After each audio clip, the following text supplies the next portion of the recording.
You got me singing in my head. Look what we have here today, guys. Look who we have here today.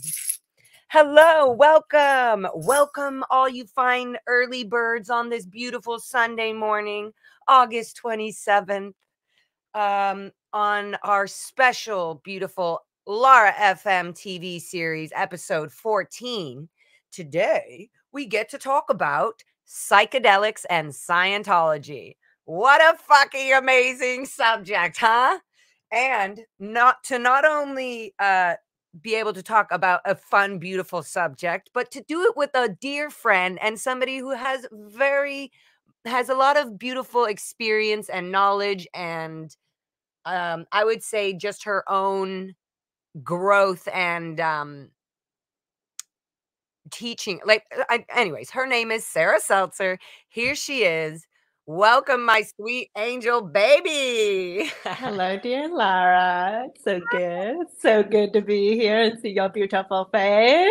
Yeah. And your mushroom shirt. Thank you. Thank you. That was specifically just for today. And I've got my little mushroom cup for our little class here. It's perfect. And I would like to pour, I know this is strange. This is my water with electrolytes. So we will start our session with a glass of mushroomified electrolytes. Yeah, they should start sessions like that. That's exactly how they should start auditing sessions. OMG. Now that would be interesting, right? Because I mean, can you imagine somebody being on a mushroom or something during, should we just dive in? Do you think L. Ron Hubbard, I mean, in terms of, I guess this is just fun and chit chat, but in terms of, is my lighting okay? I know everybody can see me all right. That's awesome. Some of his teachings and things like this, I think we have discussed, definitely have some, now that we have had our own experience and doings of mushrooms and all sorts of fun little beautiful teachings of plants, I can't help but think there must have been some sort of definitely trippy sort of maybe acid, LSD or something going on in L. Ron Hubbard's mind, and probably other things as well. But there's definitely, I think, a mixture between like some of his teachings, obviously, that he's ripped off and just gotten from other, philosophers or other people who have done their studies and learnings. I can't help but think he must have so much rules against people not having and doing drugs in the Sea Org and Scientology. Like not once is L. Ron Hubbard like, all right, on this auditing level, you're going to go eat some psychedelic mushrooms. Not once. And he also says like LSD and mushrooms and marijuana and blah, blah, blah. He's very critical of all this. What do you think? What is your whole thing on that before we dive into the fun teachings and everything, especially just with L. Ron Hubbard himself? What do you feel about that? Or do you have have you done any fun little research? I haven't done point blank research before on, aside from obviously what you were saying, like what they introduce us to in the church and what we get from that side, right? Which is obviously its own facade for what's going on. But there's a couple interesting things to note, though, in what you're saying that speak to me. One is he had the most beef, though, with LSD. LSD made it so you could not join the Sea Org, which actually, because I did half a tab of LSD, that's what kept me out from going back in the Sea Org at one point. I didn't know that. Yeah, aside from that, I've never been called to do LSD so much except for that one time. It was like half a tab there, and it was like, if I take this, I'm never going back in the Sea Org. Okay. And then at one point they were recruiting me to get back in the Sea Org after I left, and they were like, well, maybe it was mushrooms. So it was like mushrooms aren't as bad. It's like maybe it was. I was like, and eventually I just had to go, no, it was LSD. As much as I'd like to bullshit you guys and say it wasn't, I was like, no, it was LSD. Like okay. I think that's obviously, that's a good for y'all out there. If you never really want to join that Sea Org, go ahead and get a hold of that LSD. Can I ask you, what does LSD stand for? More scientifically minded people will be able to answer this like that to me. Because it's a really long, it's like a... It's not that long. It's like, yeah, no, I don't want to... These are good questions. These are good questions. I'm sure there's plenty of people who are listening that will know. Like, they know, absolutely. It's not, I keep wanting to say like Lysine, anyway. But so another part of what you were talking about has to do with, you know, these psychedelics they allow a lot of things to happen. But they allow us, one of the things is to go outside of the conditioning and see things outside of the conditioning, right? That we're trying to be programmed into, depending on where we might be as well. You know, just in general society, even in our culture, in our Western culture, which is changing right now. But for a long time, it was like, no, you need to see in this like narrow viewpoint. You need to be myopic. Like if you start expanding your mind out there, you know, there's a lot of fear around it, but also they lose control, right? Because if you have deep understandings about the way the universe works, you don't need Scientology anymore. You don't need, you know, the Christian church. You don't need maybe governments, you know? Oh, I realize we can live as community and we actually don't, you know, I hear them talking about that in Maui a little bit right now. It's like, what's the point of the government when they're not responding to people who need help? Like, isn't that what the government is supposed to be here for? In like a catastrophe and in an emergency. And yet, if anything, the government bureaucracy is just putting tape on it, right? Right. So, and that's the thing, they're so deeply connected to nature, which ultimately the plants, their medicine is connecting us to nature, to our nature, like to who we are. So yeah. So I think you're, I don't know anything from like did LRH know this, that, or the other thing about psychedelics? I'm assuming he did, especially if he was into a darker magical side of things. I'm assuming that he probably experienced quite a few of them, but I don't know. I don't know for certain. And he had nothing against drinking, you know, nothing against drinking. And there was just like, I mean, but he does say in the Dianetics book, something about like, you know, alcohol has more of an effect on the mind and body than marijuana. So it's like, oh, Mr. Hubbard, how do you know about this? How do you know about where did you get such experimental data? Right. And then, but think of like the Bosun's party, right? So that was like the Christmas You're allowed party. To get drunk at the Bosun's. And people get wasted. And they would get wasted. Off of the drink that LRH made. Beer. But remember, like there was like a drink that LRH made. Do you know about this? No, I mean, I was too young to drink. So I was too young to drink too, but I still was listening. and I was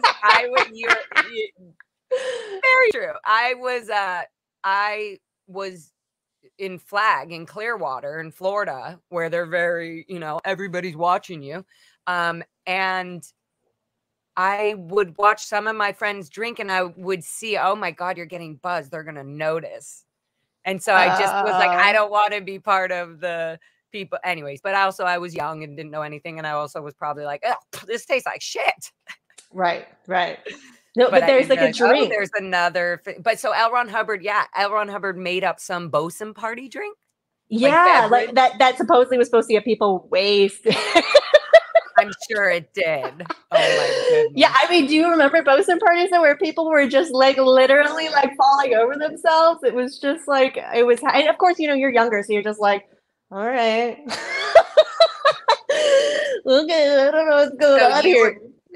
So you got a little sipper of the No, I didn't. Okay. No. At that time, I think I like drank once right before I joined the SEAL. Or no, I drank once by myself and got really, really sick off of like 3 beers because I was so little at the time. And yeah, I never wanted to drink again at that point, you know, until I left the Sea Org. And then so crazy. Rules and laws of Scientology absolutely don't make any sense or line up to any actual functional, like humane behavior. Yeah. I actually listened to an ex-Scientologist interview with Aaron, and it was Mitch's interview. And in listening to it, Hi, Mitch, by the way. In listening to it, though, it really highlighted for me, you know, because I went through minimal outward abuse myself, and but like how much, like what you're saying, just what you're saying, it's like like it doesn't make any sense, like how you were able to operate this way and then say you're doing things for the greater good of humanity and justifying it like by saying we're clearing the planet. But it's like you're not even clear if you're like if you're beating somebody up and calling them names, like is that like right? Yeah, I was just talking about this on my last episode. Somebody asked me what case level my parents are, like where, you know, how far did they train? They said, how far did your mother train? You like the light in the back? What color you think, as a mushroom expert, would you say would be the best for this conversation and the energy? I actually really like the green. The green? Okay, let's go back to that green. I mean, I like the green is the like kind of like I like that. vibe, you got the green right? behind you. You're so smart. All I right. thought I'd bring in some cultivated nature, but still, you know. Bringing in that green. I brought in the green. I also brought in the green. Brought in the green. Wait, so you were asked about your parents. What level they were? And my mom and dad have never even achieved the state of clear. Wow. Yet they have so much opinions about me smoking and my marijuana or living my life or doing the things I want to do or say. Like, it's just kind of like you haven't even dove into the actual technology of Scientology, of L. Ron Hubbard's garbage, and you're still, your mind is telling you to separate from your child. That's not humane. That's not the state of clear. There's no way that any of this lines up in a humane behavior. That's what I was saying. But yeah. Yeah. I know, 100%. Unbelievable. 100%. But so going back to the plants, but that's another thing too. I feel like the plants teach you what is love. At least that's been my experience, because growing up in Scientology, I also had a Jewish upbringing. But at one point when my dog died, it didn't, like, that was my cognitive dissonance with what I was taught about God. And I thought, well, God can't exist. If my little innocent puppy just got hit by a car and was killed for no reason, leaving this girl, you know, suffering, it just didn't make sense. I mean, I have a much different understanding now about lessons and grief and emotions. But again, it's like, so I cut God out of the picture for me. So that was like the closest thing I had to like connection to love. And then Scientology teaches you nothing about love. If anything, it's like love, like it's like all those people that David Miscavige even said, like, oh, divorce them, divorce. You know, it's like he can just say no because it's for the highest good. We can just separate people, right? So it's about separation versus these plants that are teaching you, and suddenly, like, you're like, I know what love is. I feel it. Like, I am love. It's so amazing. Yeah.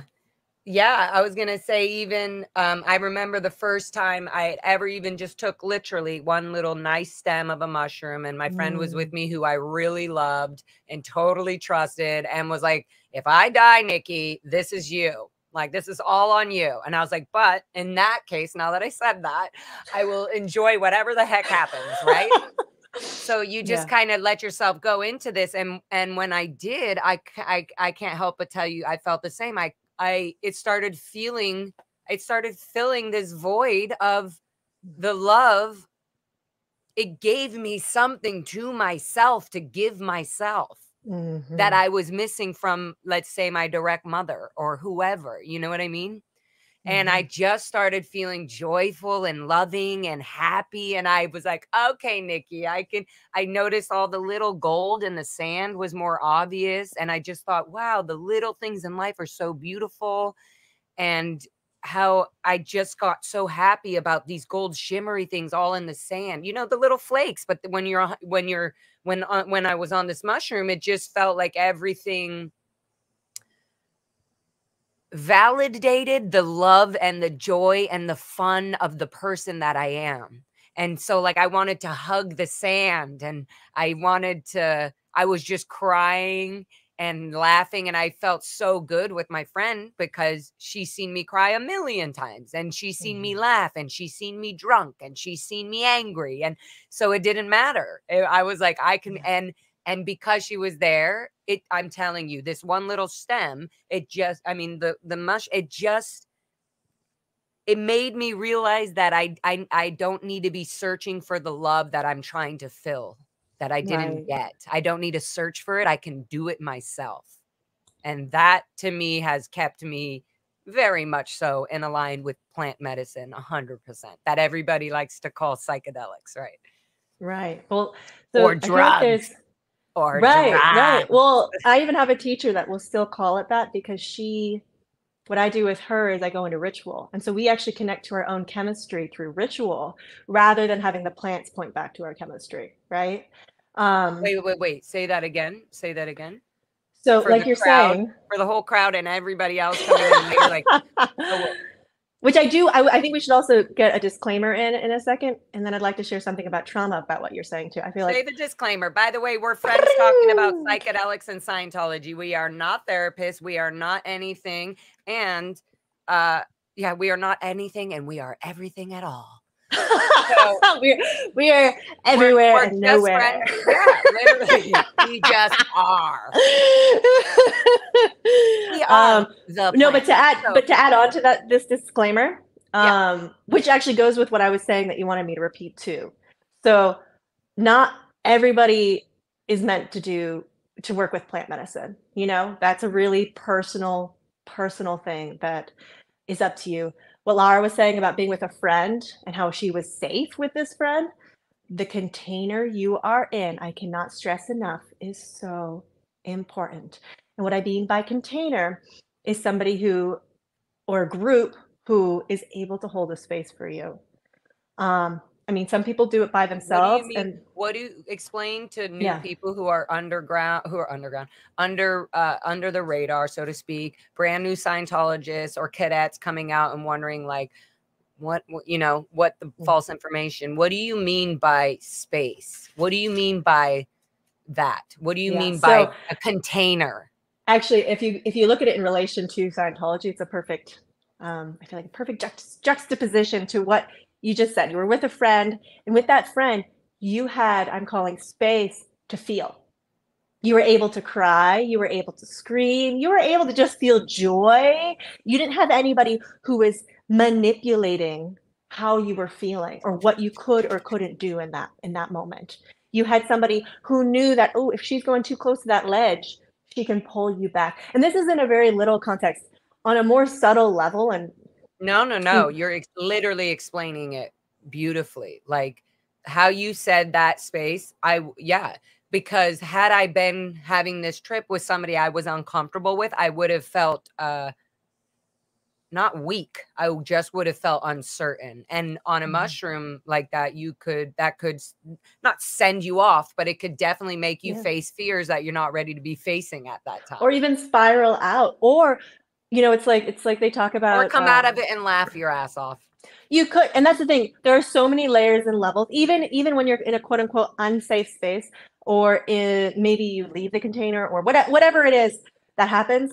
In my experience, for somebody who again sees them as teachers, sees life as a teacher, is learning and learning and loving.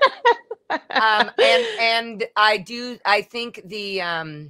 think that how do I say this? That initiation of when you're going into it, like going into it knowing this person is the teacher, whether it's my friend or not. Friends can teach. Hello, learning and loving with you. That's all we're doing.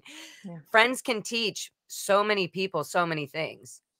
You don't need to sign off and go, oh, my friend said this, so that's how it is. No, because everybody, like you said, has their own experience. And going into this, if you go, I would like you just said, I would go into it in a teaching matter. Don't just jump into mushrooms and go, like I went into it going, all right, maybe this isn't going to be for me, but I'm going to try it. And if all hell goes loose, I've got my good friend here who is a teacher teaching me how to use this medicine. So yeah, I love how you said that. But even the negative experiences too, right? They can be like you're saying, like you don't know if it's for you, and then if you have that negative You say experience, you learn negative. from it. You say Okay, negative, but that's where I go, even discordant. uncomfortable experience. Yeah, What's wrong with, like, disharmonious. we're also used to be like, oh, we're taking a mushroom, everything's gonna be great.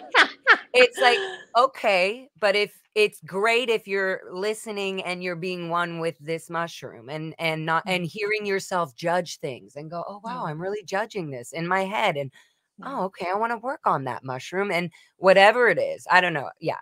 Or going into deep sorrow or deep anger, like that for Deep me tears. again, being yeah, it's like being able to feel them, like, and actually allow yourself to feel them and experience it is such a gift rather than being like, ooh, I don't want that. And again, not everybody wants to go there and nobody has to go there. Nobody, right?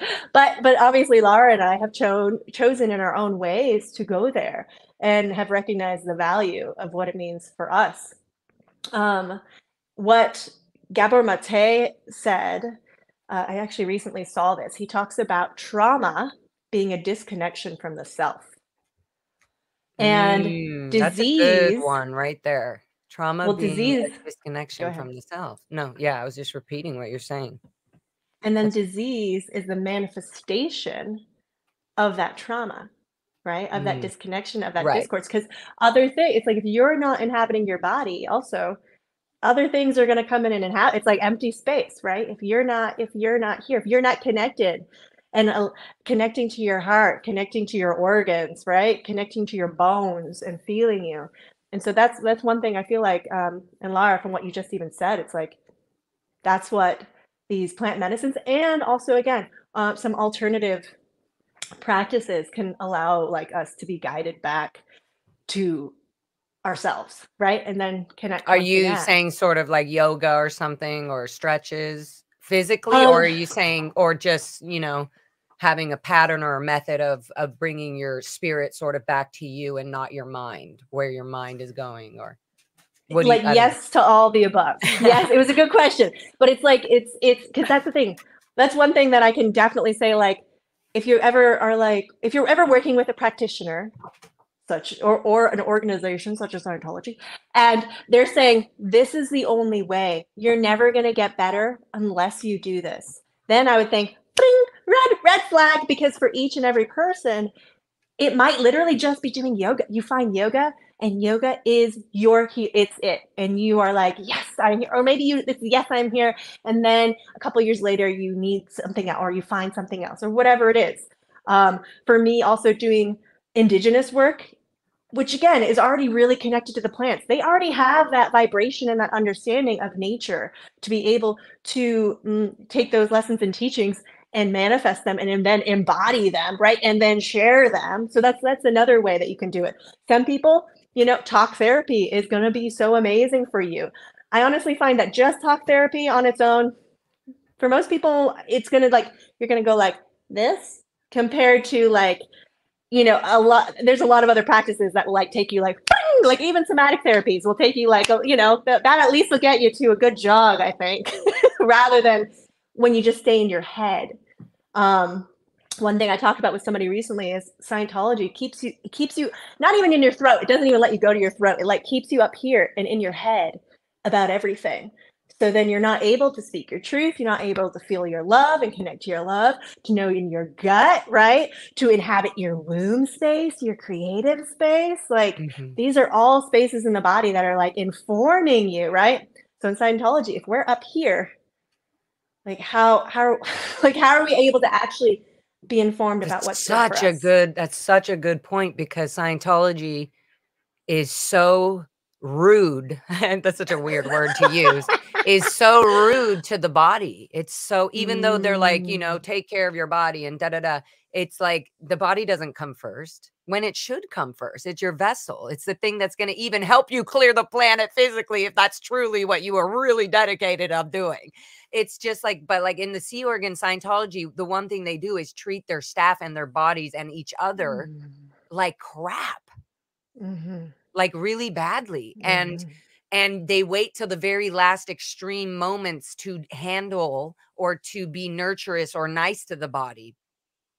And even though they're so against psychs and medications and things like this, they are even abusing methods that they are using completely wrong, like shoveling down vitamins and just all sorts of things, when you could be given a fruit or like an apple and it has a way more than whatever vitamins are being slammed down our throat that L. Ron Hubbard told us to take. If something's being the certain way it is. So even if L. Ron Hubbard put down gross false information about what you should do and how you should clean a window, things like this, because he's some fucking expert, each person is different. So I love how you said that. I love how even, you know, Scientology claiming like, we can handle anybody. It's like, no, everybody has their own life, their own fingerprint. And I think that society really much likes to conform us into, this is the human you are. And if you step out of this line, you're going to jail. If you do this, you're going to go over here. If you're not a part of this, you're part of the Scientology community. We're all forced to be in these little buckets and holes. And the moment we want to crawl out of that little bucket just to go into the ocean and just be ourselves and be one of those little gold little speckles in the sand, we're so satisfied and we're crying and realize, oh, we're on a mushroom and the plant is telling us to get out of all this. So yeah, that's so cool. That's really cool how you said that with the body and treating your like your body like you have to start with your body. It's insane. And it's so beautiful. Like when you start to take care of your fingernail or something, you realize, oh, my skin isn't doing so good here. I wonder if this, and when you see a fruit or a natural vitamin or, oh, I'm going to eat some turmeric and now my inflammation, I'm like, oh my God, what bullshit information did L. Ron Hubbard, what awards are you winning, Mr. L. Ron Hubbard, that you didn't even once bring up just beautiful plants and nurture life and talk about your little drug experiences? Like, you know what I mean? It's just such a lie and filthy. So plants and psychedelics, for one, do not have an opinion or judgment, which is very fun for me. I like to just go, it's kind of all in me, and whatever's going on in me and whatever I'm going through with this, it will be done soon. That's another thing too, is the plant gives you, just like life, something, gives you time to grow and process something and learn about it. And even when you're not tripping, so to speak, the word tripping, but even when you're not having this experience in the moment, the plant later is still helping you heal things that you were learning while you were tripping on this medicine. It's yeah. By the way, you're tripping over information because the information is just so much. I love how you put that. I hear you on so many levels there. I mean, what, like, when you say that about, it's like it continues to teach and work with you. I remember my first experience was like horrendous when I worked with ayahuasca as Santo Daime. And it was just like, I just purged so much. I just like, oh, like it was just, I was in, it was terrible. So can I pause you really quick? Yeah. Yeah. She quickly said that word really quickly, but I want you to re-say what the medicine is that you were trying, and quickly, like, what is that? In case people watching don't know. And people who do know, sorry, people who are watching do know about it. They want to hear your experience from it. And you know, I definitely want people to understand that there are so many beautiful natural medicines that do have intense, what do you call that? Like, you're going through it. It's a process. I don't want to use process because that's so Scientology. But no, but it isn't at the same time. It is a process. You're in a process. I'm not even using the Scientology word of process. It is a process. You're going through, you know, through definitely different little ups and downs, quote unquote. But the process, right? Anyways, so let's talk about ayahuasca and what that was or is. Okay, so ayahuasca is a plant in a vine, generally found in the Amazon. They also grow it in Hawaii. I'm sure other places in this world you can cultivate it. But what it is, the plant, you need the plant in the vine because DMT, if I'm not mistaken, is in the vine, but your body can't actually absorb the DMT. And so you need the leaf again, if I'm wrong, please, anybody, I'm not a scientist. Yeah, You can yeah. correct We're me. chit-chatting. We're Scientology ex-kids chit-chatting about our feelings of plants. So if we're wrong, make us right. Yes, yes, we welcome the rightness, right? We're learning and loving. Yeah. So the leaf allows you to absorb the DMT, right? And DMT is something that is released at death. It's naturally found in plenty of plants. And it's something that we have in our body, right? Naturally. With that said, Wait, DMT. yeah. Sorry, DMT. I just have so many questions, so I'm going to be a little, as usual. Excuse me. Excuse me. I have a question. Excuse me. DMT is found in other plants as well, right? Yeah. It's in Yeah. everything almost, right? Is that I will not that a say thing or no? I don't want to answer it that way, but Right. like 5-MeO DMT you find with a frog, but you also find with these flowers that you see like regularly around, So, which is a slightly different molecular structure to DMT. So there are these different variances of it. But see, 5-MeO DMT, because it has a different structure, it basically, it holds DMT though, right? So if I'm not mistaken, the structure still has the DMT structure with an added on it. For people who know chemistry. Right. I'm just I got no education about none of this. So even to hear it from a friend sometimes literally helps me understand it, even to that degree, probably more than I would to be able to pick up a book and read it, and it'd take me fucking a year to read. So well, and so think of it this way too, which may or may not be interesting for people. So like nicotine, we have receptors for nicotine, right? Mm-hmm. And those receptors, they take that specific shape of the nicotine. And that's how we get it. And that's how then we're like, ooh, I want more of that, right? I want that to go in there. Lobelia has a similar shape to nicotine. So some people have used lobelia specifically to get off of using nicotine because we're able to receive it. So the DMT, 5-MeO DMT, they connect on a cellular level like keys kind of that go in, right? Again, if I'm off, please someone correct me. But still, I love that. I feel like like plants healing have this sort of key alignment that just like, which exactly. Yeah. Unlocks. And I feel like it then again unlocks your own chemistry. So that's so cool. I tried ayahuasca for the first time. Actually, our ex-Scientologist friend, fjord rancher friend, is the one who pulled me in. And that's another thing too. I will say to anybody who's like, should I or shouldn't I? If you like all the plant medicine that has come to me has literally just come to me. Like I didn't have to go like, oh, I can't find it anywhere. Why is it not? It was like it literally like it came to me for my healing at the right time. And it's like always just been there for me in such an easy way, and sometimes I even need a little push like I did for that first ayahuasca to be like, oh, go Sarah. And I might even say before I did that, I was very intellectual, right? So I did a lot of research before I went in there. And I actually read about a writer who had an ayahuasca experience in the Amazon. And he mentioned all of these symptoms he had before he went in and he wanted help with. Depression, anxiety, fatigue, which are all things I was going through. And I was really just disconnected from my body at that point too. So I think there was probably more, but definitely like panic, anxiety, great deep depression, and fatigue were all big players in the game for me at that point.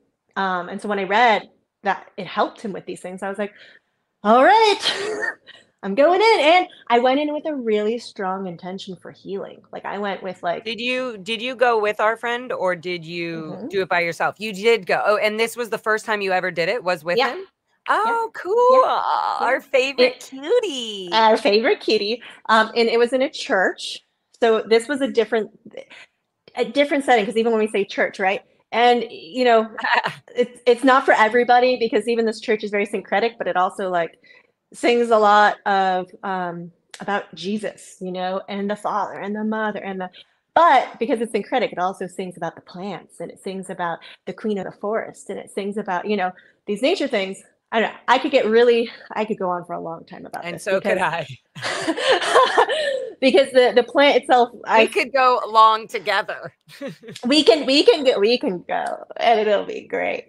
And yeah, I'm trying to, because I can keep going. Yeah, I'm yeah, trying to yeah. go Yep. here. So I'm bringing it in a little bit.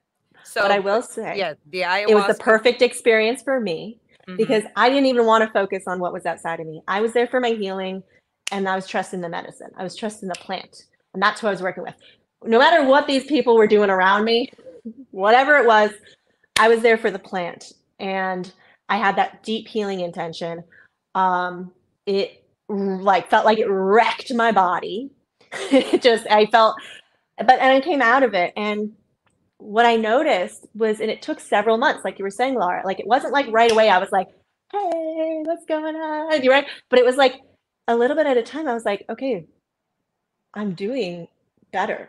And it only might be like a little bit better, but I'm like, I noticed that my life was taking a more positive turn. That who Mm. I was able to connect more deeply to even just the people around me. Again, at first it was very subtle, but it was enough that I noticed it. And so I was like, okay, I'll do it again. Like, it was like, okay, like it was a big, like, I knew that it was really rough on me and it was super intense. And yet I went back again. And again, it was intense and it felt rough. And yet again, several months down the line, I was like, okay, my life is getting better. I need this. This is something that is working for me, you know? And then even when I moved and went to school, I actually sat in front of a guy who was in my class in Oregon, and he happened to live with a member of the church that I'd worked with in LA. And so they had a whole other church up there. And that's when I got really deep in doing it on a pretty regular basis. But again, it's intense, like you were saying, Lara, and it literally, what they say in the dining specifically is changes your vibration. So it's like you'll shake, and often in the works, you'll shake. Which is what I feel sometimes people say a bad trip is. You No, and know, see there's that's where a it's, bad trip, or yeah. and it's kind of like, not to be some boss of anything. I'm not no boss of nobody but myself. But I'm just saying, like, people should go into it in a teaching way where, like, hey, maybe, sometimes doing math or a problem or with your mind or anything is going to be difficult and uncomfortable at points. But that's what learning is, right? Right. So I feel like, because myself personally, just with my mushroom trip, it's totally different from ayahuasca, or I don't know, I've never done the ayahuasca, so I can't compare. But when I did this, I did notice, going into it, like feeling like, oh, this could be uncomfortable and I'm ready for it. It was like, okay, I'm going in and it could be, and it's kind of like I'm cleaning out this closet and I'm going to just go in and see what I need to do. If I feel going into it like that creates a very safe space for yourself, let alone being because it's all about your mind, right? You're healing your mind and your body with these plants. And I feel like when you're, you can kind of find yourself at a point where you're going, oh, the space here is not good for me. I got to go take a walk. I think that at that point, to be able to do that for yourself, it's quite incredible for any plant medicines to be able to show somebody that they are making this own decision for themselves, processing through something they don't know yet. It's not like they know what's coming, but they're going, all right, my next move or decision is to go get some air and go. And it's just really beautiful how plants and elephants move through the world, and water and the moon, with, you know what I mean? That these things can naturally want to drive us and bring us out to do something for the body. Yeah. To heal whatever we're going through in our minds. Anyways. Yeah. Right. Well, and that's so my understanding of that right now is that's our deep psyche, right? People talk about the underworld or the other world or the other side of the veil. And for a while, I really wrestled with, like, well, what am I experiencing? Is it just all me?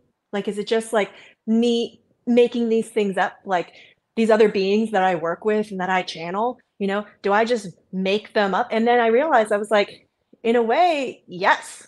Like, but yes to like the most like positive, life affirming way. For those of you that know the book Women Who Run with the Wolves, incredible book. I'm rereading it right now. And she talks about that this deep wisdom, you know, like the crone, like the wizened one, the one who like both is the creator and, you know, the harbinger of death. Like it's like she or even he, you know, she lives deep within us. And as much as we're healing our bodies and our emotions and our mind, it's like we're going back into that space and reclaiming it. We're reclaiming that space in our sovereignty, in our playfulness, you know, like in our kingdom. It's like this is who we are. And so if I'm making these things up within me and emoting them and having the expression out of me, and it's creating a more harmonious world, which, taking a step back, that's what the shaking is doing. Anything that is in dissonance with that vibration is being shaken off, quite literally. Like people's lives can fall apart from doing plant medicine. So another disclaimer. But it's falling apart because it does not actually resonate with who you are. It does not Right. resonate with your That's actual unique frequency. That is so well said. And I would also say that plays with the ego, like what it's doing, what we call ego. It kind of checks yourself. And that's where it's an uncomfortable trip. That's what we talk about. It does make you check your ego. If you're going into it to heal or to have fun or whatever it is, there are going to be points where you just go, oh, and we go, oh, that's the mushroom. But that's us. You know, we say that's the mushroom. But that's us. That's us judging. That's us criticizing. That's us hearing ourselves thinking about it. So it Being really allows terrified even. yourself exactly to be, it's even right. And that is like, oh my God, I don't know. I'm losing my mind. Yeah, because the one you have is not yours. Like the mind you have is somebody else's information. It's somebody else's mind, you know? Constructs, matrices, you know, matrices. It's like it's all been overlaid, right? In our systems, plugging into those parts of ourselves and informing us. It's like people who say like, and I'm not totally against this, and if anything, I say yes, if you know your body and you're in your body, like, oh, I listen to my body, what I need to eat. And it's like, that's very good if you're in your body. Like if you are the one who, if your body is the one that is informing you and not the chemicals in the food that you've been eating or the parasite that you might have or the overgrowth of bacteria or whatever it is. It's like, if it's not those things that are informing your body, then yes, I'm so happy you're listening to your body. But it seems like it's coming from your body. And then you get lost in this kind of informational overload that has nothing to do with you taking care of who you are. And Lara's taken a moment.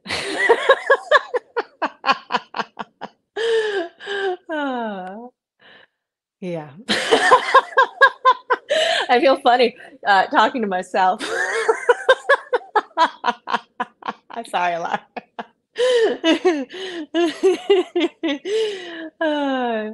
You're good. I just started. When I still was done with what I was saying, I was just like, okay, now I'm talking to myself. Oh, that isn't that nice? I was like, well, here's an uncomfortable growth. This is uncomfortable growth right now. What do you do? What do you say?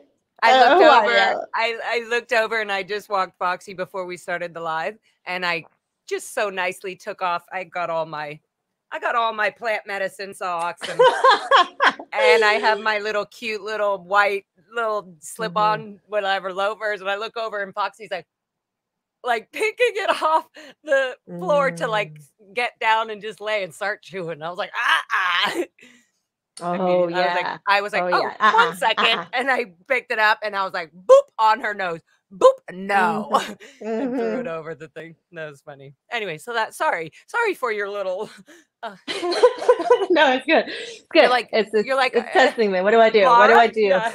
What do I say? What do we do in this empty space? But I was curious, Lara, if you've had any particular moments in time, and with plant medicines, or even just like between plant medicine usage, you know, where you Mhm. just, I don't know, you had a profound moment, you had a life-changing experience, you had a mind-altering experience.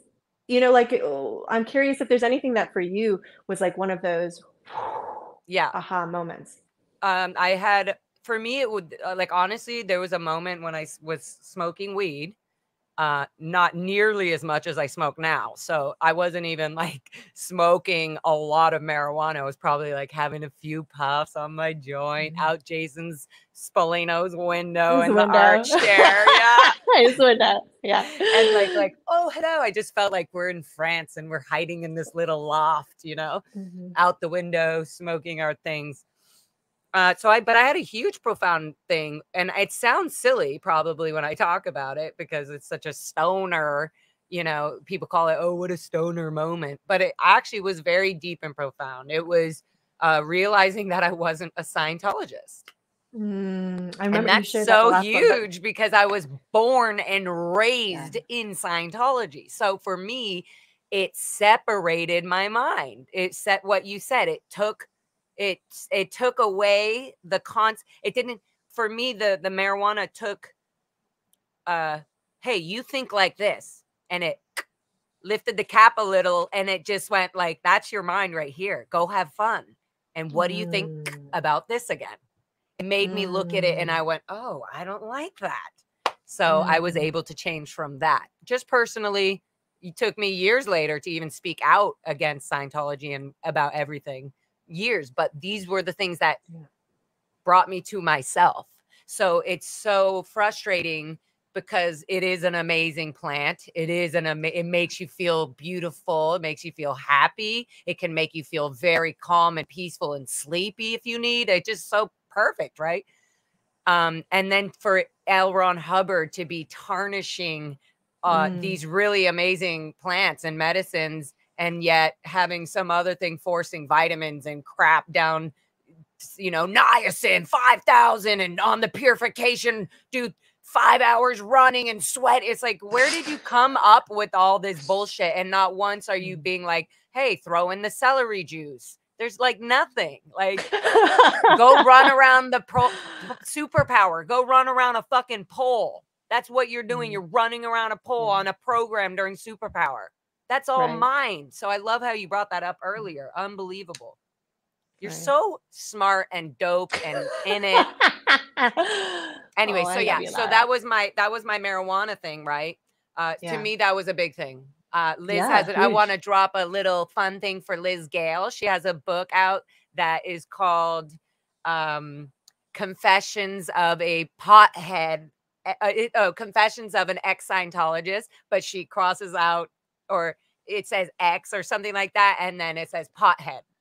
Or so anyways, I'm very excited. I just ordered it on Amazon. I should be getting it today. So I'm gonna be but anyways, where was I going with that? Oh, because so she's talking about pot or whatever. To me, marijuana, pot, like, all very much baby stepped me through realizing there's so much things about my life through my childhood in Scientology that has made me the person that I am,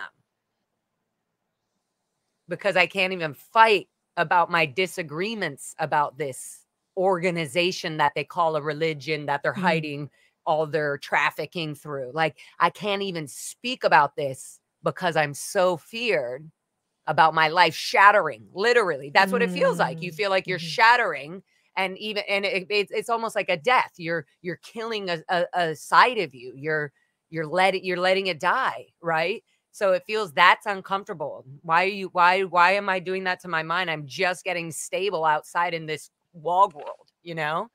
So right. the marijuana, I say pot because of Liz Gale's book. I just keep thinking pothead now, pothead. Oh, what a cute pothead you are, you know. Anyhow, um, but medicines for, yeah, so for marijuana specifically, that really, to this day, I love marijuana. She loves me. One day we'll have a baby. Just kidding. Mhm, And then so then deeper mhm, and more I would say if mushrooms felt more of a universal healing, I was ready for my body to not work or something. I was like, okay, here I go. My mind is going to start tripping and I'm not. And so when I felt the feeling I had when I was in the sand on the beach with those glowy gold nuggets and loving the water and hearing the pull and realizing what time was, I don't know, everything just made sense. And all through a freaking little mushroom stem.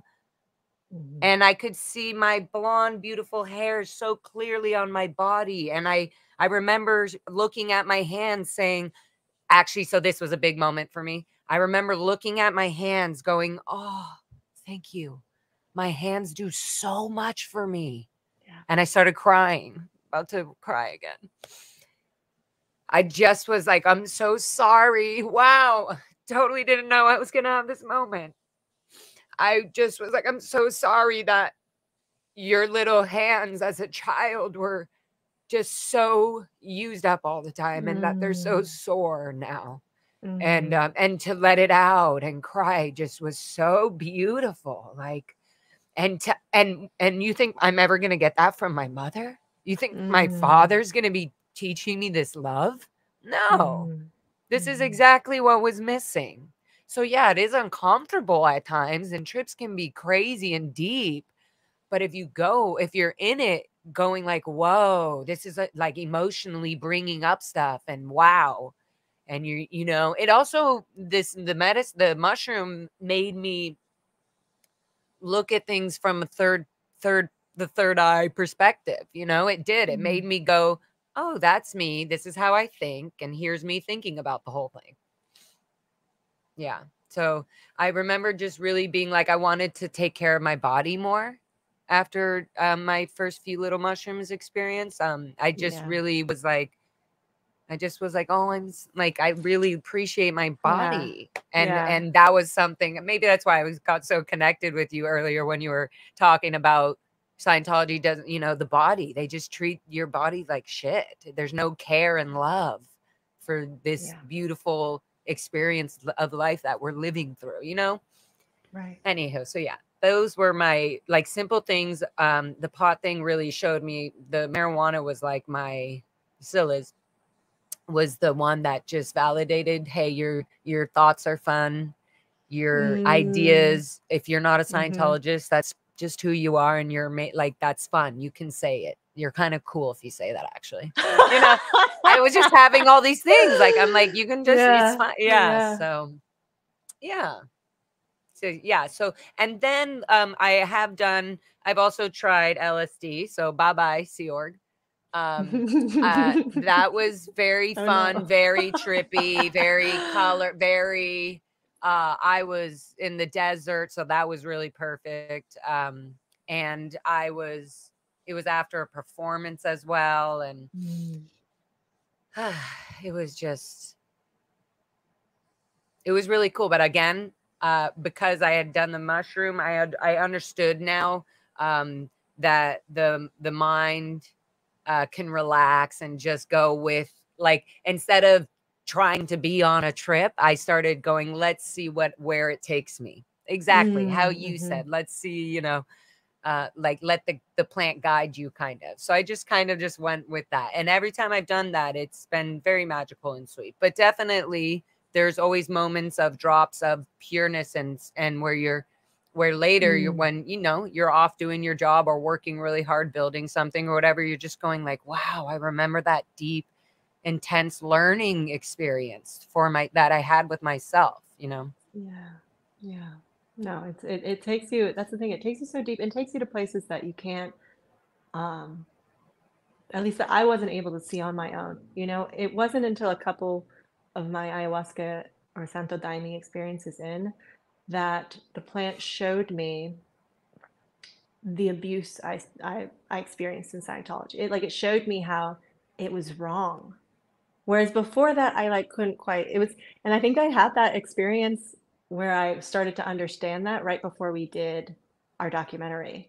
And so that's why I got to this place where I was like, I'm ready to talk about it because now I know it's wrong. Like at first it was like, you know, because you're programmed that this is this way, this is that way, and it's supposed to be. Yeah, I would say that it's you know, you were talking about the trauma, which is, you know, it's from fear and whatever, right? Fear, to be afraid of something. I always go, you know, and fear. L. Ron Hubbard has that book, Fear, and I was always like, oh no, I don't know. Whenever I remember thinking like, I'm feared to read this book, Fear. What was that book about? It was like a snake. I don't know. I should read it. I just remember like a big snake on the cover or something. Which I love snakes, right? Seriously, right, but now, right, but even now, like I'm like, yeah, like even a simple thing like that, like, oh, we're supposed to be feared by these snakes, and it's like, no, snakes are actually part of life and nature. Like, it's just crazy. Like, how to hate an animal. Become a Scientologist. Yeah. Or I mean, you know, gets even to Christianity. They don't like the snake, you know. But the snake was the one who turned Eve to eat the apple. So watch out for that snake. That apple was supposed to be fresh and crispy. Pretty sure it was. I'm pretty sure it was a great apple, and the snake was allowing us, as you know, whoever we are, however you see that, to experience life on like so many different levels. Even like this experience of Scientology, you know, it's like, we've talked about this before, but I'll say it again. It has informed me so deeply to understand the patterns of manipulation that are around us on a regular basis. The institutions, you know, the governments, like they all use a very similar template. And if it wasn't for Scientology, I wouldn't see it. You know, even like it's essentially, to me, the way I understand it, it's a survival template, but it's a narcissistic survival template. You know, people aren't just narcissists just for the sake of being narcissists, right? They're there because that's how they survived. That's how they learned to grow up in the world and have their needs met, right? But the only problem is it's self-referential rather than being, you know, holistic and communal and like the plants are, right? Like the plants are, and the plants teach us like, oh yeah, we can actually like not be myopic and be like just looking at it through this little spyglass at this one thing that we're trying to get to or whatever it is. Like we're able to open up our hearts and like really like embrace all of it and be like, okay, for the highest good, how can I move forward now, right? Like how can I start walking my path and sharing the medicine that I am, right? Because each one of us is really the medicine that we need. The plant medicine just points back, right? Like you were saying this earlier, it's just like just pointing back. So even as you were saying, as you were saying earlier, how it removes this fake mind of yours that has been, like you're saying, put onto you by society. Or I don't mean society like in a negative way. I'm just saying by our world and other human behaviors falling into their trauma bonding and group bonding and falling through this, like, oh, all the way to the point where we have a law about plants. Are you kidding me? Right. Yeah. I mean, yeah, peyote, which again, someone can correct me if I'm wrong, but my understanding of peyote is that the Native Americans actually didn't start using this plant, this cacti, until later on.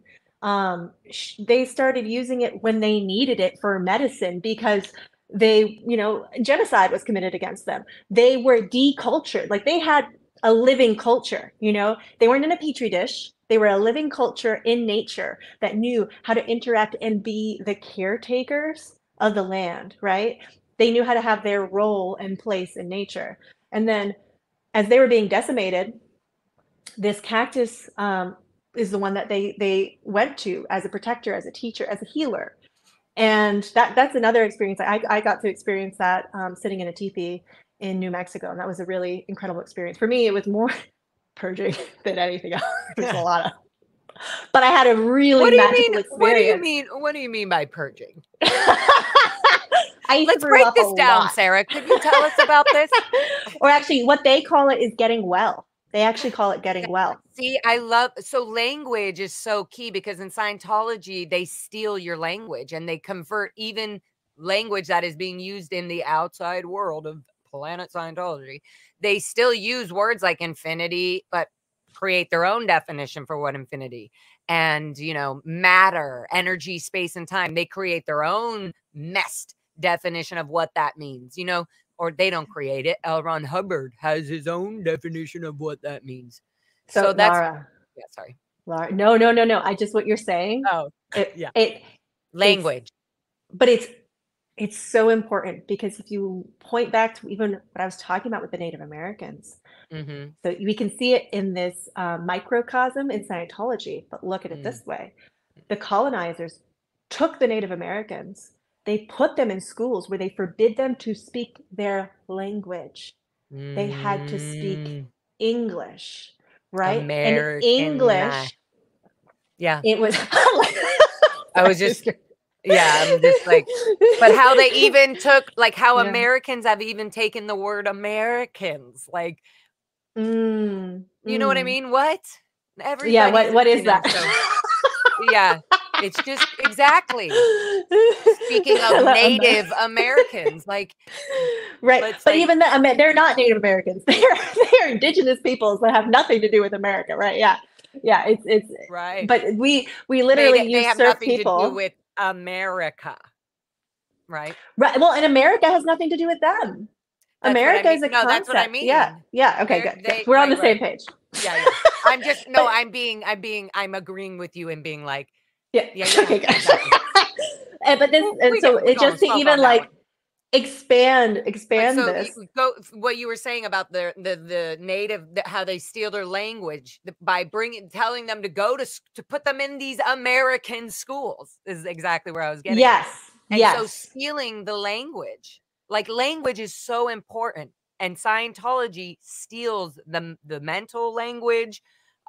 They have their own language that you wouldn't really understand because it sounds English. You know, they're speaking words that are American, but we're talking about something you have no idea about in Scientology. So it's a part of the manipulation and the corruption of a human abbreviations. being. When all the abbreviations and everything, right? But it's part of the breakdown of breaking down a human being is controlling their language, putting them into schools when that isn't even there. That's not, you know what I mean? Like, stealing their language, stealing their thoughts, stealing their mind, and then saying, what's true for you is true for you if you're a Scientologist. You know what I mean? Right. If you're a Scientologist that has been programmed deeply to believe what Scientology then you're good. What's true is Scientology. So what's true for you is true for you. Right. But so I was just speaking to an ex-Scientologist whose family members were not Scientologists. Looking at you, Brian.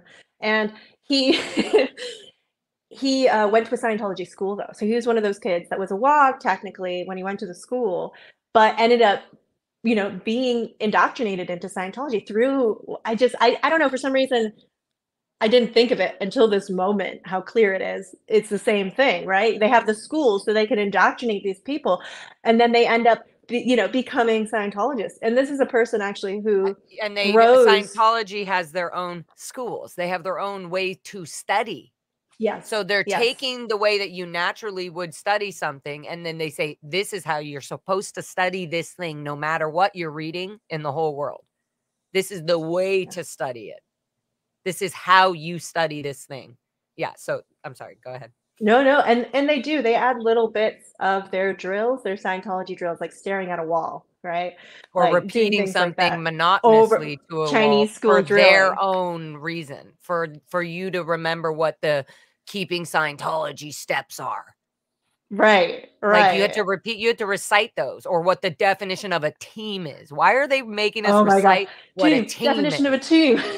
It's an individual. I'm so happy. I don't remember so much. That's not true. Watch me bring it up.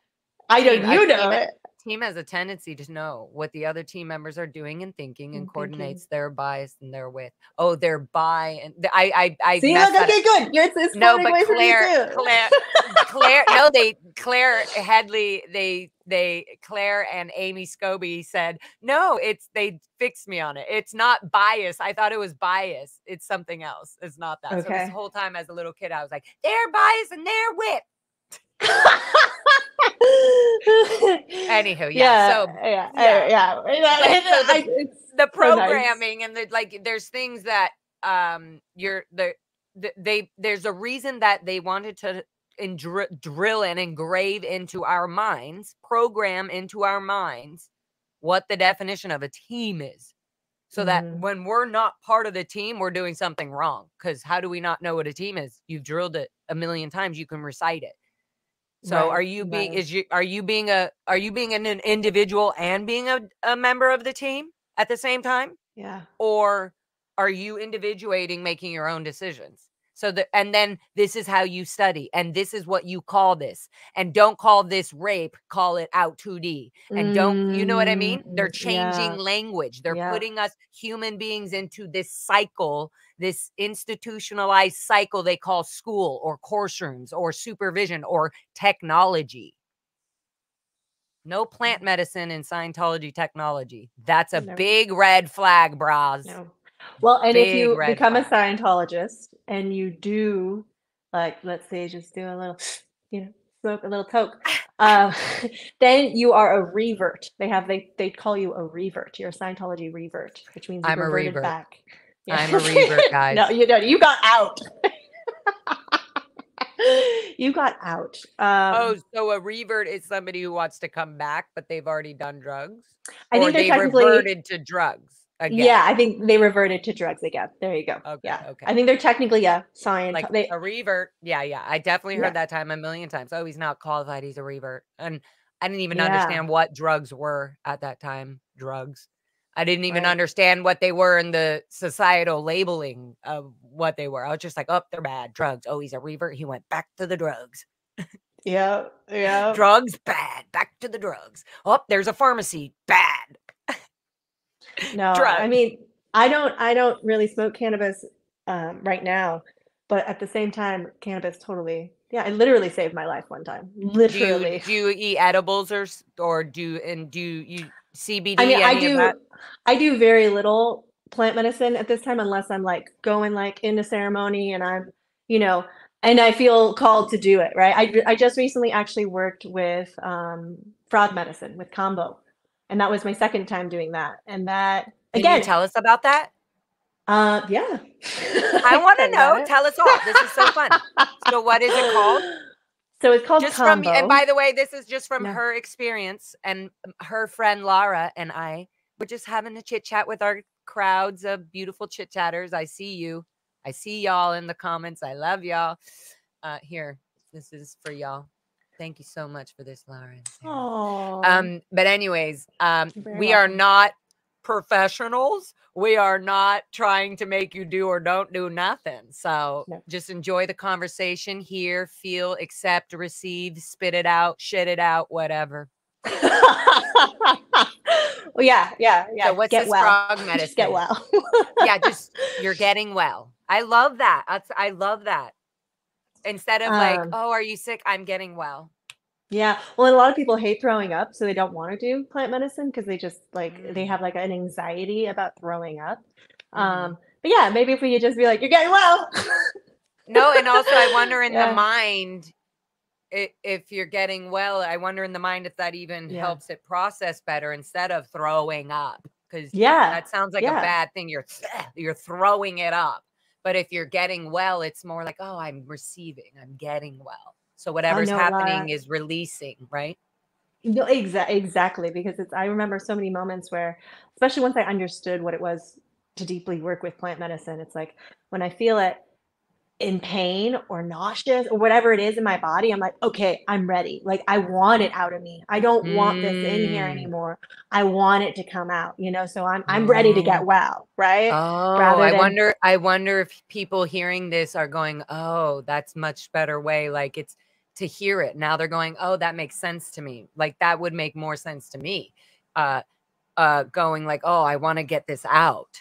This feel, oh, that feels, you know, it's almost like when you aren't feeling well and you always feel better after you let it out. Yeah. After you get well. Yeah, you always feel better, right? I had a yoga teacher once tell me, the class, you got to feel it to heal it. And I was like, it's so sweet. It's so That's true. a good, see, I love that. Yeah. Instead of no pain, no game. It's like, you got to feel it to heal it. Yeah. It's not about the pain. It's not about suffering. It's not about any of these things. It's about getting well. And if you have something that hurts and you're not feeling it, how are you supposed to know it's impacting your system, right? Yeah. Yep. I'm getting well. We're getting well.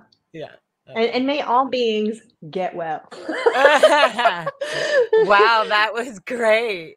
And may all and should we say it together? Okay. And may all beings get well. Sorry, I should have paused a little more with you. Okay, here, what's that? These are fun, quick ones. We're gonna wait. Can we? I'm not gonna go through. I don't know. For my experience, acid, it's pretty much, I guess, how much you take, right? I mean, part of it's how much you take. If you're going to take a whole huge dose, but I think in general, it probably lasts like 5-6 hours, right? Yeah, even 5 to 8 hours. And it could even just stay there, kind of lingering for a little bit. A while. Again, neither of us are very much experts at acid whatsoever. Yeah, nope. No, but like, yeah, I could tell you more about other ones. And again, it'll always depend on your dose. In a lot of ayahuasca or Santo Daime experiences, they will continue to serve you throughout it. So it depends on how many, servings that you get. Yeah. So. Okay, tell us about your this frog thing, because this is so interesting. And my friend Sina was also telling me about this thing. So. Okay. Yeah. I know medicine easily comes to her too, from what I hear. So, it's just, she would be hearing this being like, I will definitely receive more if you guys. She's like, it should be coming more often soon. Well, and that's the thing too. It's like, some people. Kidding. She's so excited. Yeah, and not her, but I mean, like, she's a plant lover and is very much receptive of all love and gifts in that nature. Yeah. In that nature. But I mean, it's good to remember, like we were talking about earlier, how it's like, and they say this in the ayahuasca church, the Santo Daime church I was in, where it's like the work is between the works, right? And it's really up to you. Like, do you want to heal? Do you want to feel you? Do you want to connect to yourself? Or are you going to like sit back, kick back, and just want to like see a light show? Like there are different ways to approach things. And the more intention, the more that you really express your your longing, like your like deep longing to heal, to be who you truly are and be in your own true nature.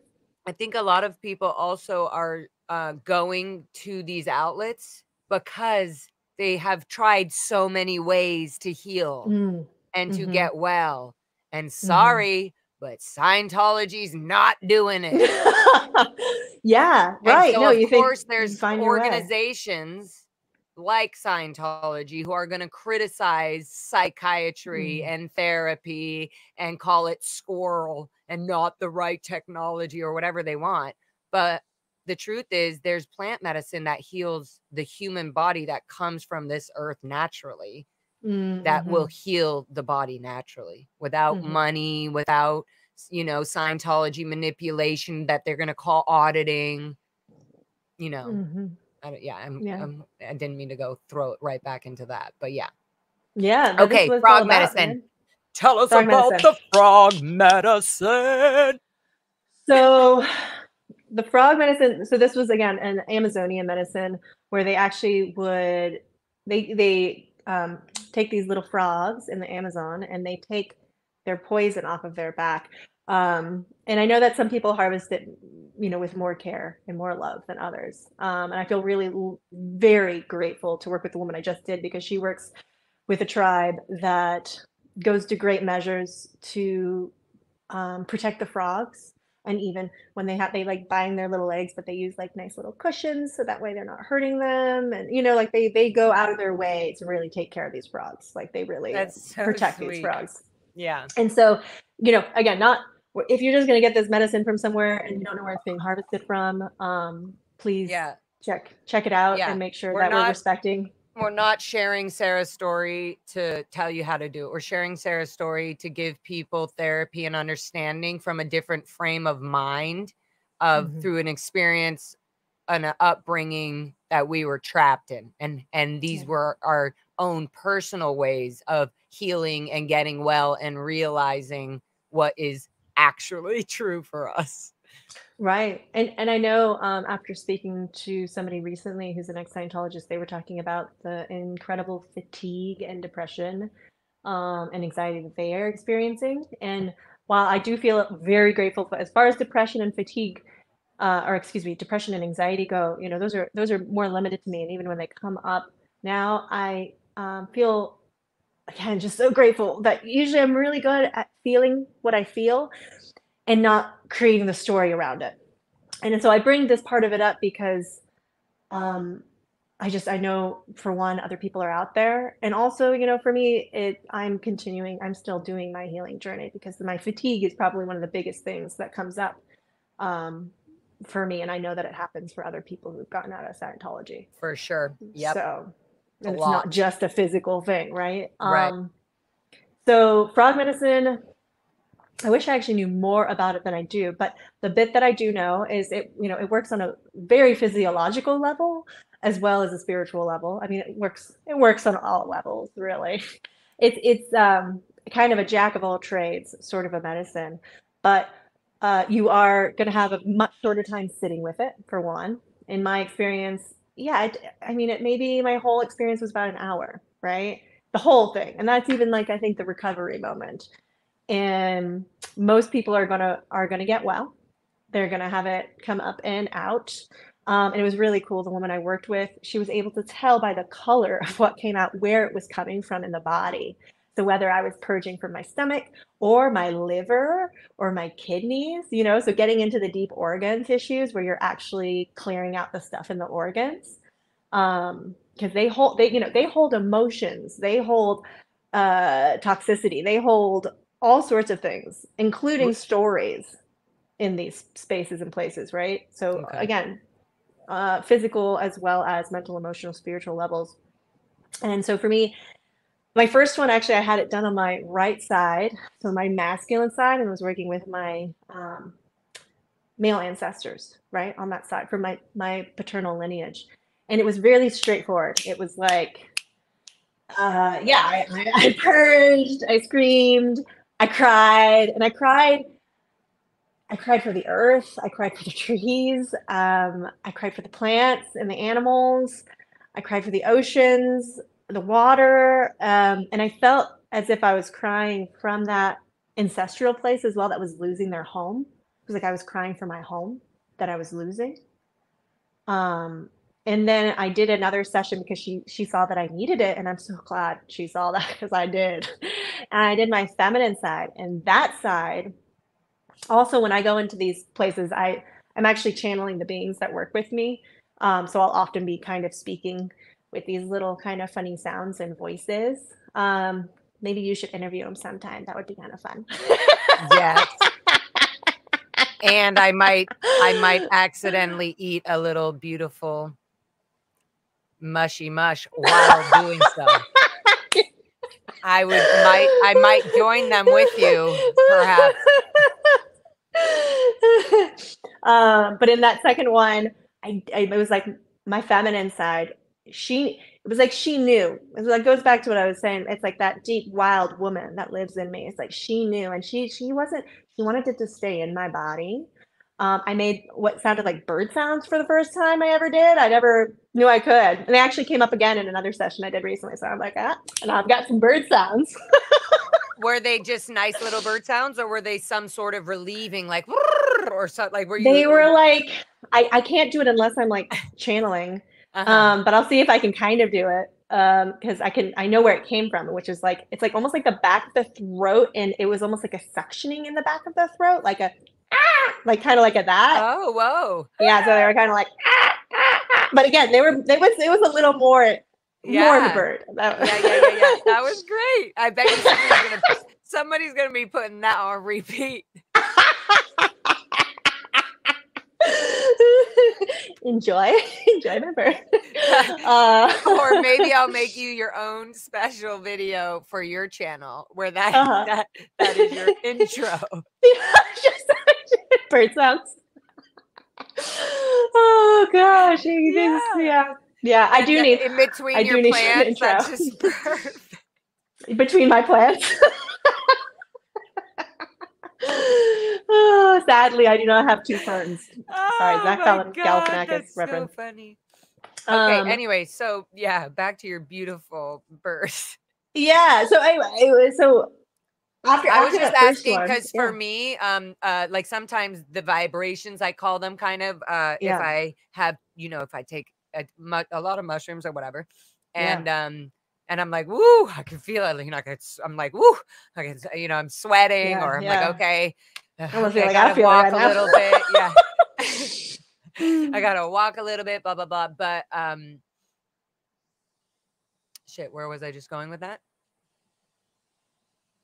So you were saying for you were asking because the vibrations. Oh yeah. So when the mushroom, when I'm when it's at working, when the mushroom is in its activated state, whatever, right? I guess, I don't know, sometimes it takes longer for some people and whatever. But as I'm in my little mushy vibe, right? Yeah. I'm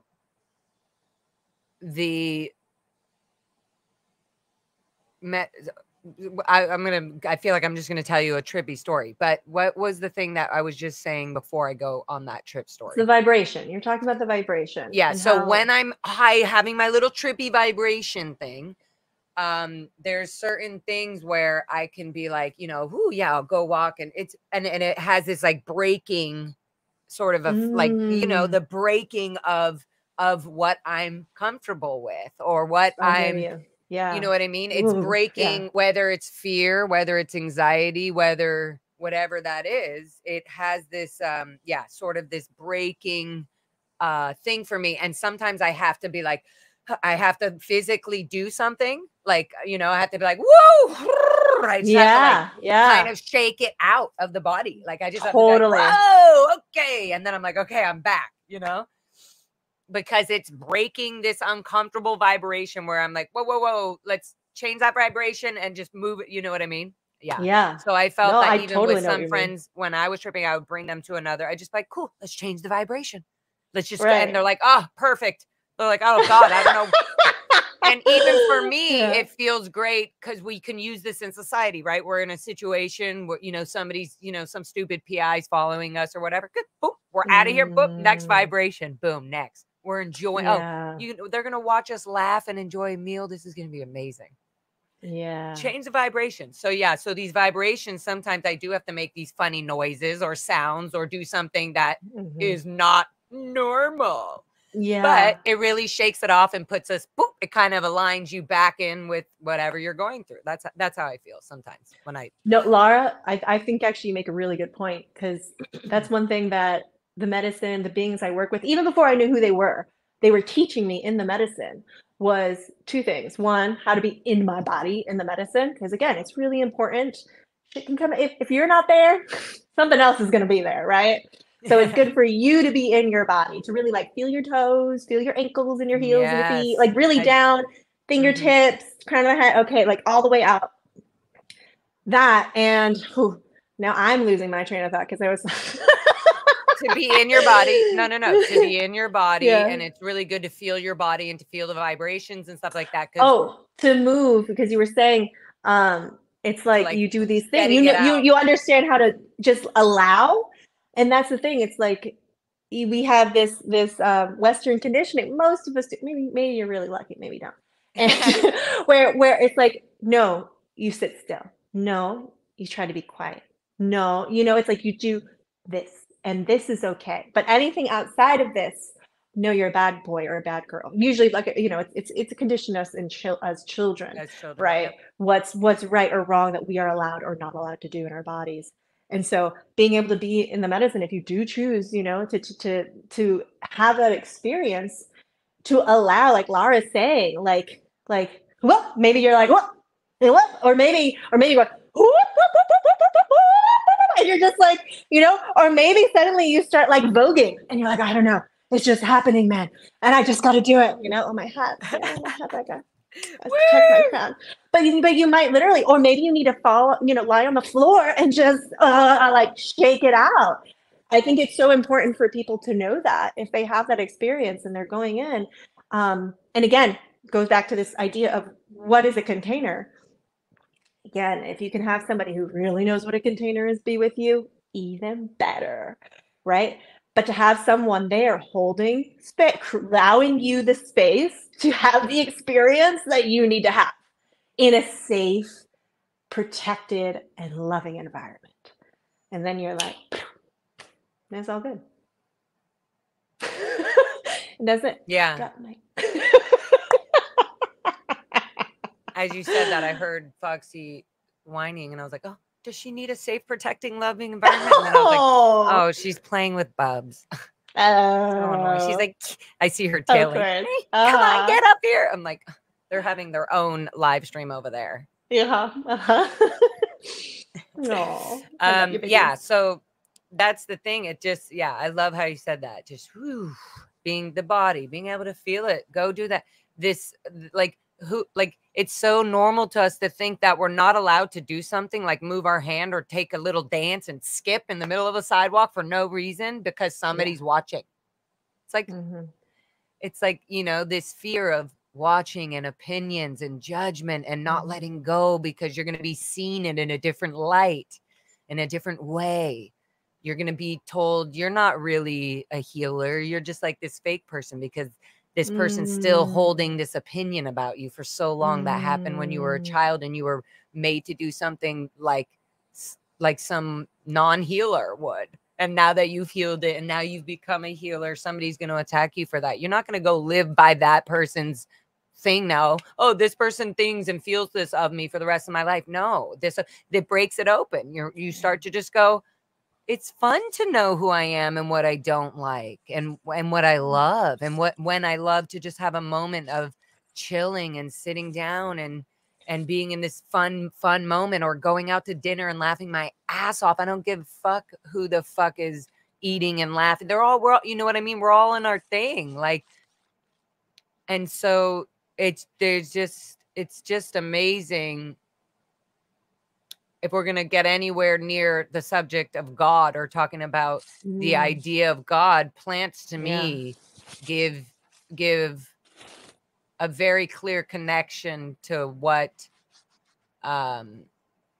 that would feel like. I think without speaking that word God or believing in something like this, I feel like the medicine from plants and the knowledge you're giving yourself and that strength of just being the root and the flower, the rose that you are and just growing however that might be. A rose doesn't know how a rose is going to look when it's big and it's just going through its moment. You know, there's no judgment. There's no, you know, so I just feel like we forget to remind ourselves less of the religion side of what God is and what the plant side is and what physically is here on earth, that we are connected as bodies. Our little scientific little bodies are made up of all the DNA and everything around us, you know? Love that about mushrooms though. I would love you to explain this idea or whatever, the thing in mushrooms is also the thing that is in all of us. I guess you kind of did a little bit with the DMT, right? Or that you've seen it growing in your adventure, I would call it. You were feeling it or seeing it in the plants and the trees, right? Right.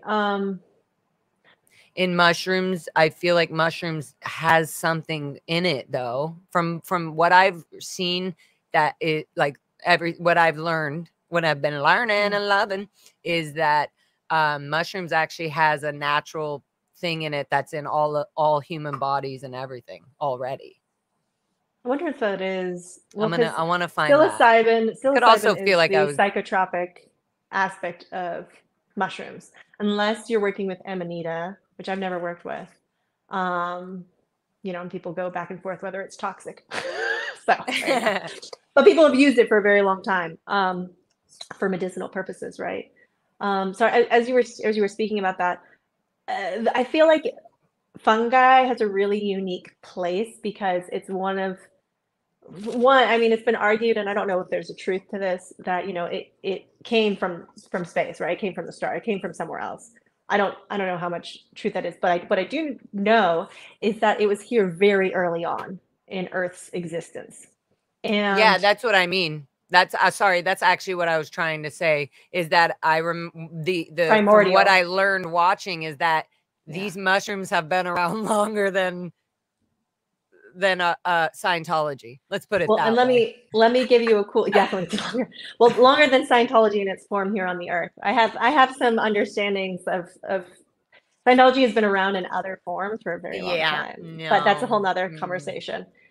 Yeah, I mean, if you look anyway, it's a whole nother deep whole conversation. So mushrooms actually allowed plants to come onto land by you still have some plants like this where they are symbiotic with these plants and live in the roots of these plants. Like a snow plant, if you find it usually in a forest, like they're around where I live in northern Nevada. If you start going up to higher elevation, usually they are red, so they don't actually photosynthesize. They get what they need with the help of the mycelium in the earth. So, and mycelium is really the body, and then mushrooms are really the fruit of that body. Wow. So yeah, so mushrooms are amazing. Like they are, and they also are so strong. Like they can press through concrete.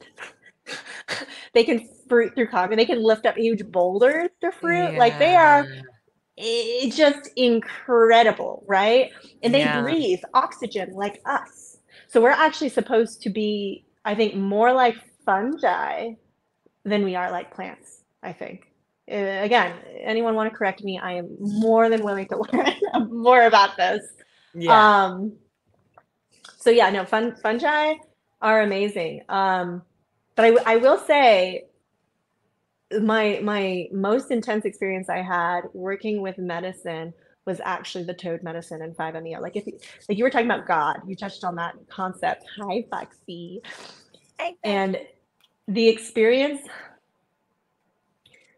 when I actually experienced, and I experienced this on different levels with mushrooms, with ayahuasca, DMT, like these things all informed me kind of my spirituality, of who I am. And yet 5-MeO, hands up, hands down, I experienced the divinity that I am, and actually have that experiential understanding.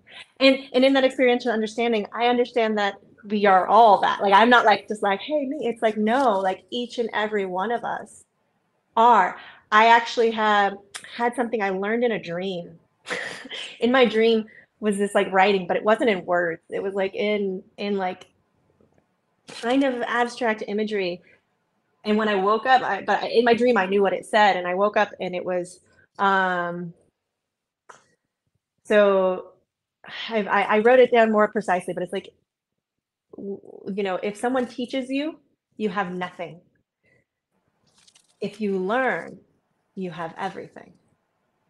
And I think that's the difference between when you talk about psychedelics or study them from a scientific manner, or try to figure out what their quote unquote benefits are for the general population. Yes, all that can be true, and all that can be peer reviewed. But going into these plant medicines and having an experience of them and coming out, like you're saying, like with your own truth, like your truth, because you experienced it, you had that cellular learning, in your body, which actually, people say like spirituality is out there. It's like, no, spirituality is like when you can be here, and the deeper you can go here, that's when you get to have that multi-dimensional growth and understanding and experience of life that goes beyond this 3D realm. At least that's my experience, and I'd be curious if anybody else has the same one. Yep. I mean, because it all started within. It really all started with me and taking care of my body and understanding that, oh, you know, my own story is nobody, now that I'm out in this world, nobody has and nobody's gonna take care of me other than myself. Like, Yeah. you know, Yeah, especially for I guess you. I was Especially holding for on you. to some sort of, you know, hope or whatever, holding on to some sort of old, you know, manipulated belief that my mom and dad will come out of the Sea Org and take care of me, or I'm going to, you know, we're all going to just figure it out. And it's like, I have got to stop thinking that my parents are going to handle this or figure this. I have to take care of myself now, you know? So I just was like, oh, I started taking care of my body more. And I was like, oh, I want to go to the dentist and get this little cavity and that, you know, like, and just doing fun things and going to the wee spa and like, just, you know, learning to breathe right and stretch and take care of plants and have my amazing animals that aren't manipulative. You know, it's just, the mushroom has definitely, so, you know, just in general, it very much gave me the learning. I was able to finally learn without being told or taught, you know? Yeah. 100%. I really do know. Yeah. Okay, let's run through some little, this was so fun. We've literally been on here for almost 2 hours and I thought we were going to be done in 45 minutes just because I was like, oh, great. You know, psychedelics and Scientology. Yeah, they don't really mix. It's like oil and water, right? Yeah, it's like, oh yeah, it's like, oh, there's the psychedelics and there's the water. Or sorry, the oil and the water. Okay, let's this, I think I popped up already. Thank you, Joni Cummings and Sarah Seltzer. Thank you so much for chit-chatting with me again.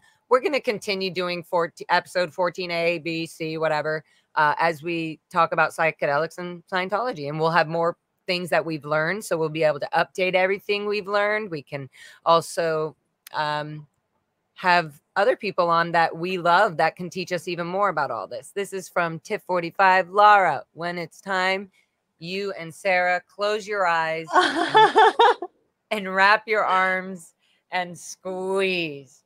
You know the drill. Love you, Lara. Yeah. Thank you. That's good. That was That's good. Oh, gotta stretch that one out. It's actually a good stretch too. Yeah. There you go. Thank you, Tip 45. You rock. Boom. Thank you, sweetheart. Yes, Jen. This is our sweet Jen. Hi, Jen. Such a healthy and fun conversation, right? What a healthy, and this was. Thank you, Jen. Always for your support, little sweet angel. Oh, wow. And we got Space Cadet Brett. Very fun. Psilocybin mushrooms have existed throughout time. It aided in our evolution. And then suddenly it's a drug and humans were made to stop taking them. Can't figure out why. Thankfully, it's changing, no? Yes. Papa! Nailed it, Space Cadet Brett. Oh my God. What a great, yeah, exactly. We're all getting well. All of us, we just can't figure out why. And the mushroom's not helping us. It's just making it more clear. Thank you so much, Space Cadet Brett. I love that name, by the way. It sounds good when I say it, too. Space Cadet Brett. Space Cadet Brett. Okay, that's enough, Lara Megan Anderson. Okay, so thank you guys so much for your, we're going to close this up. We're going to do questions now. Some of them don't need to anything to younger folks like Lara have a way different relationship with psilocybin than gender. Yes, for sure. Throughout the generations are never going to stay the same. Like, you know, So we all are always learning and stuff. Yeah. Look at this one. Joni Cummings, Lara FM and Sarah are a riot. Oh, Yes, no. we are. Hi, Lovey. We can't have it. Is that Okay, 1 Lily second. I Bug? can help in a second, okay? It's my lily bug. It's my lily bug. Yeah, I'm gonna He's help in so a cute. second. Did he just say okay and shut the door? So sweet. Mm-hmm. Yeah, see, what a That's my boy. respectful little boy. Let's Gosh. see. What I He mean, he can must be. be He literally can be. for sure, but like he also definitely feels like you did a really good job with him. Like I know you worked with yourself on working with him, and I just really think it's great. You guys are freaking growing so strong, like a big beautiful family tree. Thank you, Lara. Yeah. Love you. And Lily, someday you'll be watching this and you'll be like, Auntie Lara is so cool. He already thinks you're so cool. It's okay. I know, he's so cool. He's so fun. What is this one? I got my parents smoking weed. They deserved it even more than I do for pain relief, etc. Yeah. Actually, a lot of the time I use cannabis now is for pain relief specifically. Like Yeah. I got my wisdom teeth out. Yeah. Ooh. Yeah. So and this high one, levels of CBD. Yeah. This is Willie Weed. We had some magical nights making noise. They were talking about your bird sounds. Yep. Remember all that? Yep. Yeah. This is fun. Jason Nordwall. I don't consider anything that occurs in nature a drug. You and I both. Mm-hmm. But you can get addicted to nature. Please and thank you. Please and thank you. You have atom bombs or atoms in your body that are over 13 billion years old. You. That's an atom bomb right there. Yeah. Jay Warren said, aliens brought it here and planted it. Lord Xenu planted them. That would be I mean, Jay Warren, what do you think about maybe possibly putting some sort of cute little sketch or design art of some little Xenu with the like dropping the fucking, plant bomb down with like a little BT holding a little joint or something? That would be just so funny. Like, here's your weed plants. Yeah, Xenu boo. Oh man, look at you guys are so cute, chit chatting about certain types of mushrooms in the chit chat. Now that's what we need to be. That's what we need. Like specific, like excuse me. They're so funny, and they're answering. Yep. Talking about penis envy versus like Yeti. Carolyn Steve microdoses, you barely even notice it. It makes life a little more tolerable, makes everything a little sparkly. That's what it very much is. You're like, very much true. Okay, here, come sit. You want to come say hi? Well, we just have him come say a little hi. Oh, there he is. Hi, Lily Bug. Lily Bug. Oh, you can't hear me because I'm in Mama's ears. So I'm gonna wave he can't at hear you. you. She's waving at you. Hi, Lily Buggy. I love you. I love you. You. Why don't you You're go tell so Nana, handsome. Okay, that I will be there soon. Okay. He's so. He says you're so handsome. By the way. Yeah. Tell Nana I'll be there soon. Okay. Yeah. Okay. Thank you. Scrolling through. If you guys have any more questions or comments, or anything, quickly put it out here before I'm almost done. I love you guys all. Thank you so much for all of your love and your sweet little support messages. Sarah, you want to read that one? Lara FM and Sarah, this community loves you both. Both of you are beautiful from the inside. Sending love. That really just really touches me really deeply. Thank you. Thank you. Cute. Joni Cummings, always such a supportive cry a little. Yep, that happens. Yeah. Witness said, I love this stream. Really great. Aw, this is so sweet, you guys. You're so amazing. Everyone deserves the option, at least, of trying these alternative medicines. Of course. Why are you banning this shit? Like, are you kidding? Yeah, not a fan of big pharma. But who is? Oh my God, it's so delicious. Okay, so if you guys are watching, if there's any more, oh, I think I have one more thing. Oh yeah, I got that one. Yes. Thank you, Joni. Thank you, Goldie, for being here. Thank you for all of you guys watching that jumped in on this stream. Thank you, Sarah Seltzer, and your beautifulness and your clarity and your love. And I cannot wait to do, I can't believe we did this for 2 hours. You guys are all so loving and respectful and honorable for being a bone and a support system for this SPTV community and for the children who were told their whole lives, come on, you're complaining, get over it. And it's all gaslighting the exact deep, dark trauma that happened to us on purpose to put us in this fearful state of mind that we're growing out of. So psychedelics and Scientology. If you're trying to get out of Scientology, I would definitely recommend a few psychedelic little experiences and trying just small doses and whatever, and getting a teacher, but somebody or a friend who you deeply admire or understand and can just absolutely cry, barf, vomit, whatever, be with, who understands the medicine. Go get somebody that you can be in your container in a space in any situation, and it doesn't matter. And then I would just reflect on whatever you're wanting to heal or look at, and it brings up, just let it go, let it breathe, fucking live your life, be amazing, be beautiful. If you guys have any comments, questions, or deep emails or anything you want to share, obviously don't blow up my email with all sorts of links of psychedelic mushrooms and how-tos, but because I do that a lot on my own anyway.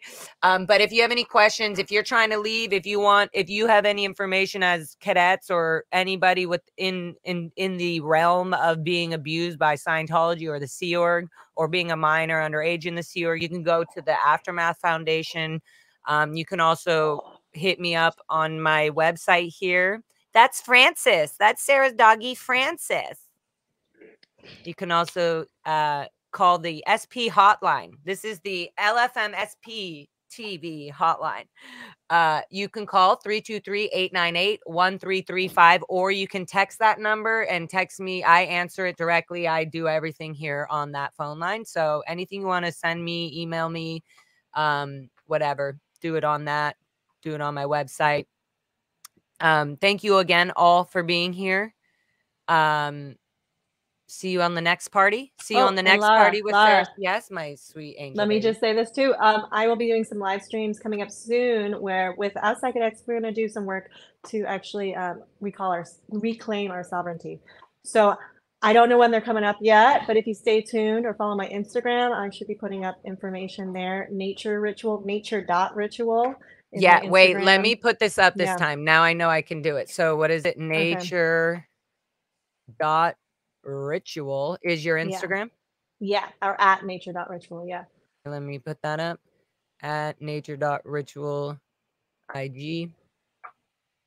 Boom.